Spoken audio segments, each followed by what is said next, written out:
Hey, it's your girl, what's up, how you doing, how's your day been? This is a different video that I'm going to be doing. As you can tell, I'm going to do my makeup, and as I do that, I will be telling you the story of a man named Harold Frederick Shipman. Now, this story is actually going to be a true story, and now Harold Frederick Shipman wasn't a nice person, and in fact, he was a murderer. So if you don't like stories like this, then please click off. I'm not forcing you to watch it. Harold Frederick Shipman was born on the Bestwood Council estate in Nottingham, England.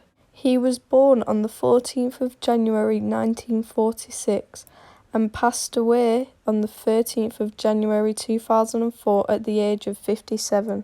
His working class parents were devout Methodists, meaning they felt strongly about their religion. When growing up, Shipman was an accomplished rugby player in youth leagues. Shipman passed his 11 plus in 1957. If you don't know what this is, it's just an exam that very intelligent people take in England.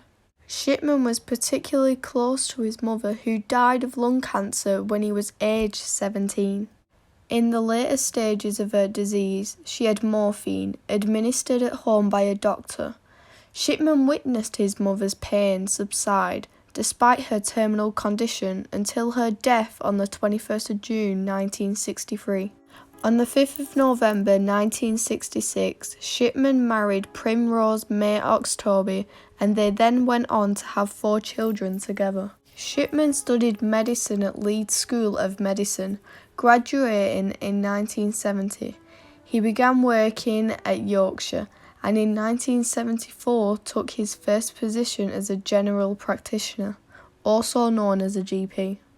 In the following year, he was caught forging prescriptions of pethidine for his own use, and Shipman was fined £600 and briefly attended a drug rehabilitation clinic in York. If you don't know what pethidine is, it's just used for pain. Linda Reynolds of the Brooks Surgery in Hyde expressed concerns to John Pollard, the coroner for the South Manchester district, about the high death rate among Shipman's patients.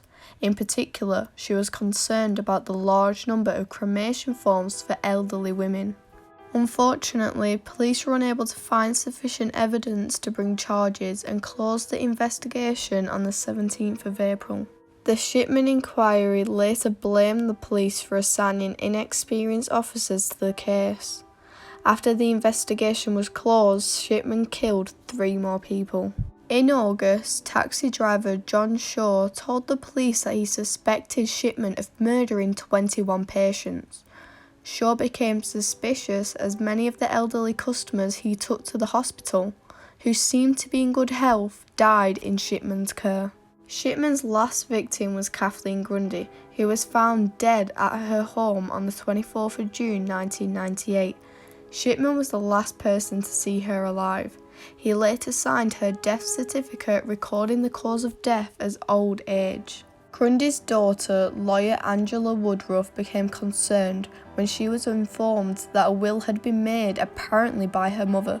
The will excluded Woodruff and her children, but left £386,000 to Shipman. Woodruff went to the police, who began an investigation.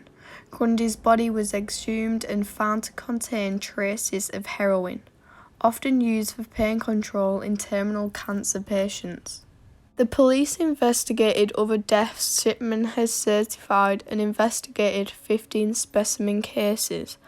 They discovered a pattern of lethal doses of heroin, signing patients' death certificates and then falsifying medical records to indicate they had been in poor health. Shipman had claimed that Grundy was an addict and showed them comments he had written to that effect in his computerized medical journal. However, examination of his computer showed they were written after her death. Shipman was arrested on the 7th of September 1998 and was found to own a Brother typewriter, the one used to make the forged will. On the 31st of January 2000, after 6 days of deliberation, the jury found Shipman guilty of 15 counts of murder and 1 count of forgery. Shipman was sentenced to life imprisonment and with the recommendation to never be released. On the 11th of February, 10 days after his conviction, the General Medical Council formally struck Shipman off its register. Shipman consistently denied his guilt, despite the scientific evidence against him.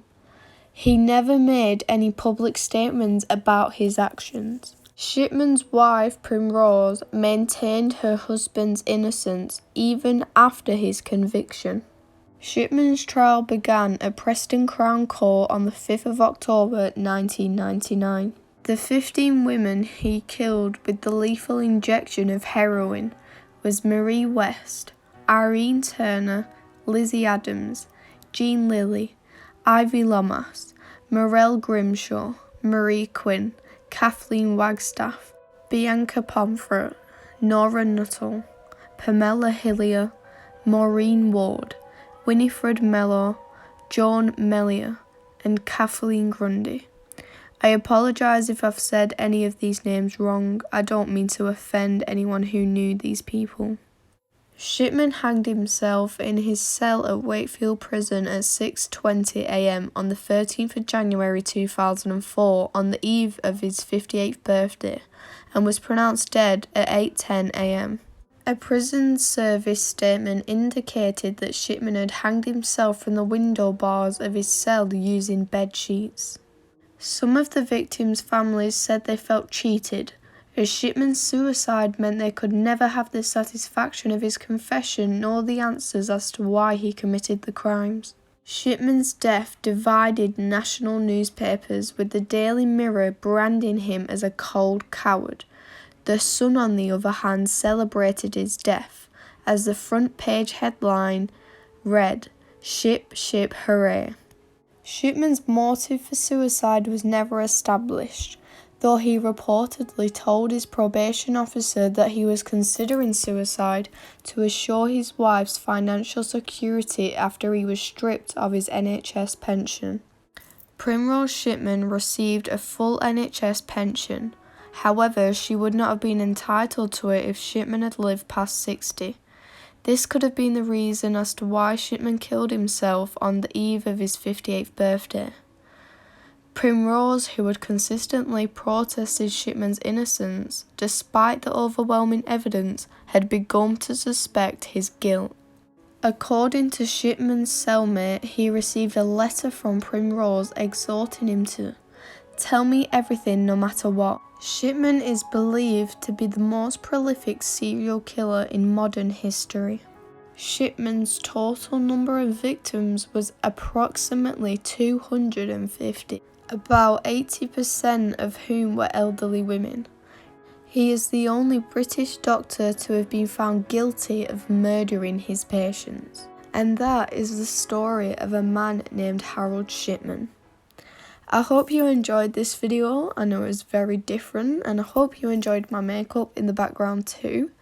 If you would like to see more of these videos, please let me know, or please let me know any criminals or serial killers you'd like me to talk about in my next video.